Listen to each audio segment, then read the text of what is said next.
포백으로 바꾸고 다빈손 산체스 빼고 손흥민 넣으면 될 것 같습니다. 사용해 뭐 꼴리 TV.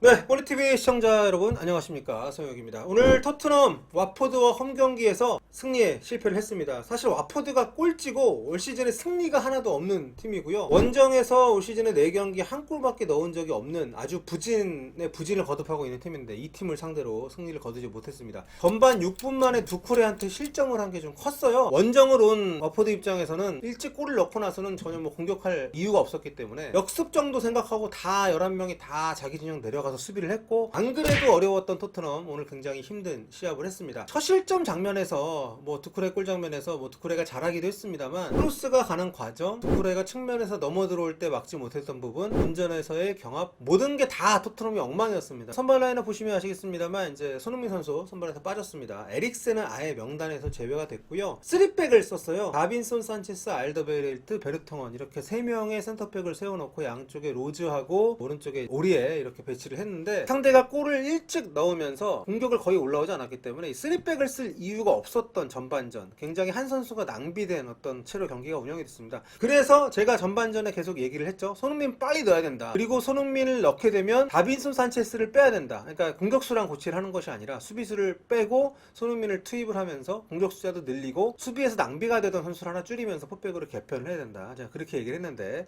어쨌든 그런 변화 이후에 손흥민 선수가 후반전 시작하자마자 투입이 됐습니다. 국뽕이 아니라 손흥민 선수의 정말 엄청난 활동력, 또 상대의 어떤 뒷공간을 누비는 오른쪽 측면으로 이제 후반전 시작하자마자 기용이 돼서 굉장히 좋은 장면을 많이 만들어냈습니다. 후반 3분 만에 골대를 강타하는 슈팅을 때리기도 했었고요. 하지만 와포드 수비가 워낙 좀 밀집을 해 있었고, 전체적으로 토트넘이 전반 내내 했던 회피성 공격을 많이 했습니다. 선수들이 볼을 갖고 본인들이 어떤 모험적인 패스를 한다거나 드리블 돌파를 시도하거나 1대1 상황에서 과감한 돌파 시도하는 장면들이 거의 나오지 않았기 때문에 그런 부분들이 완벽하게 바뀌진 않았어요. 그러면서 손흥민 선수가 힘이 있을 때 후반 초반에 분위기를 많이 바꿔줄 수 있는 장면들을 만들었습니다만, 그게 경기의 흐름을 바꿔놓는 데는 실패를 했고 경기 막판까지 굉장히 끌려가는 시합을 했던 토트넘입니다. 일단 알리가 경기 막판에 골을 넣으면서 1대1로 마무리가 되긴 했습니다만 토트넘에게는 여전히 악몽이 계속되고 있는 상황입니다. 바이에른 뮌헨과의 챔피언스리그 2대7 대패, 브라이튼 원정 0대3 충격패, 이번에 또 이제 무승부를 기록을 했기 때문에 9위에 머물렀던 순위를 더 끌어올리는 것도 좀 쉽지 않아 보이고요. 계속되고 있던 팀 안팎의 어떤 그런 잡음들도 계속 이어지고 있는 그런 상황입니다. 손흥민 선수 얘기를 좀 해봐야 될 것 같아요. 이번 뭐 A매치 기간에 토트넘 선수들 많이들 갔다 왔습니다. 영국인들이 사랑하는 해리케인 같은 경우에는 뭐 불가리아전 때 골도 넣고 도움 해트트릭 기록하면서, 야 뭐 해리케인이 이제는 뭐 스트라이커만이 아니라 이제 도움도 준다, 뭐 9번과 10번의 역할을 다 한다, 뭐 이런 현지 평가가 나올 만큼 사랑을 받고 있는데, 다른 선수들 일찌감치 다 복귀를 했습니다. 그래봤자 다 유럽에서 대부분 있었기 때문에.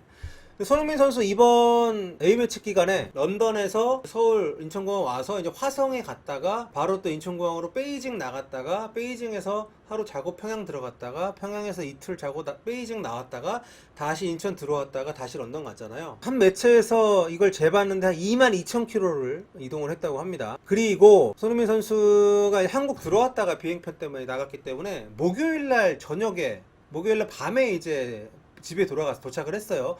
그리고 금요일 하루 이제 훈련 시간이 있었고 현지 시간으로 토요일 낮 경기를 했기 때문에 사실 컨디션이 이렇게 좋을 리가 없습니다. 예, 좋을 리가 없어요. 그래서 포체티노 감독이 정말 팀이 힘든데도 불구하고 선발 뺀 거 뭐 이해를 하는 부분입니다만, 사실 손흥민 선수는 피로가 누적이 됐을 때 잘하는 굉장히 좀 특이한 선수거든요. 지난 아시안컵 끝나자마자 돌아와서 해리케인 부상으로 없을 때에도 거의 하드캐리를 했었고, 뭐 아시안게임 이후에도 그랬었고, 또 계속해서 A매치 왔다 가면은 뭔가 좀 뽐뿌가 와서 오버페이스를 하는 그런 스타일의 선수인데, 포체티노 감독이 와포드를 너무 쉽게 본 것이 아닌가.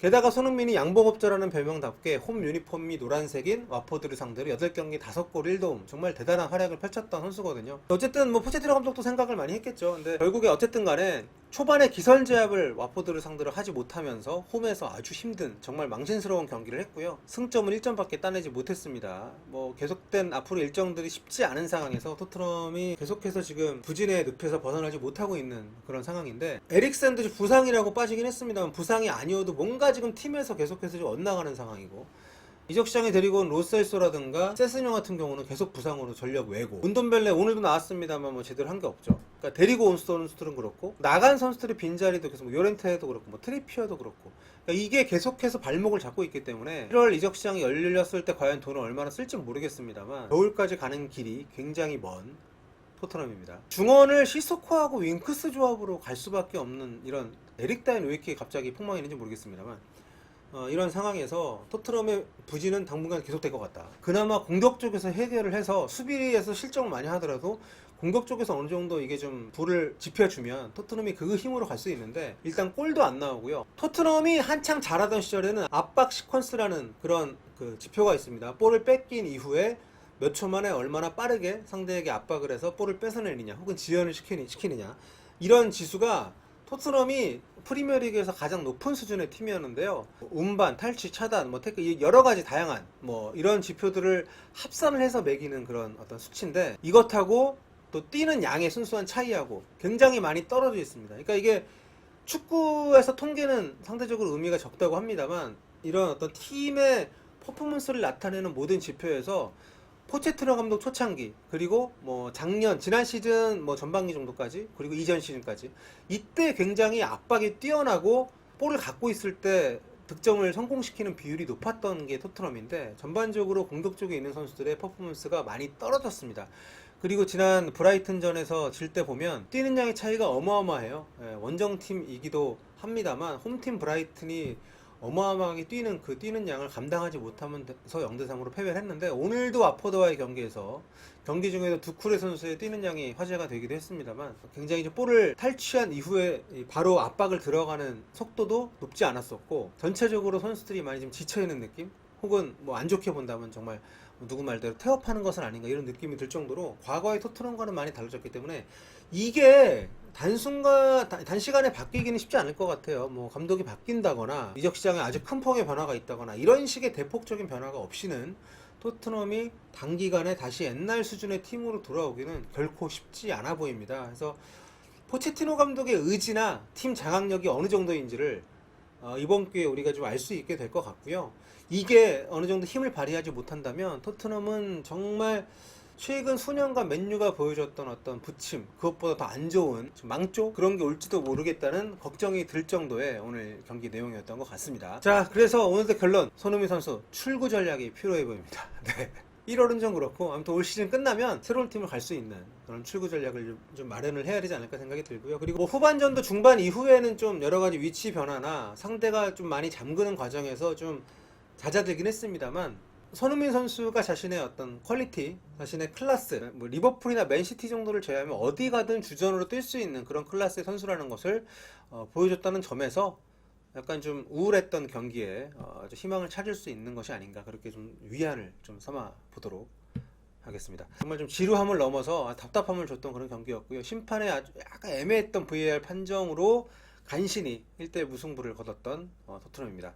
근데 오늘 경기 내용이랑 별개로 오늘 주심은 좀 잘 보는 주심은 아닌 것 같아요. 답답한 진행이었습니다. 자, 다음 시간에 또 돌아오도록 할게요.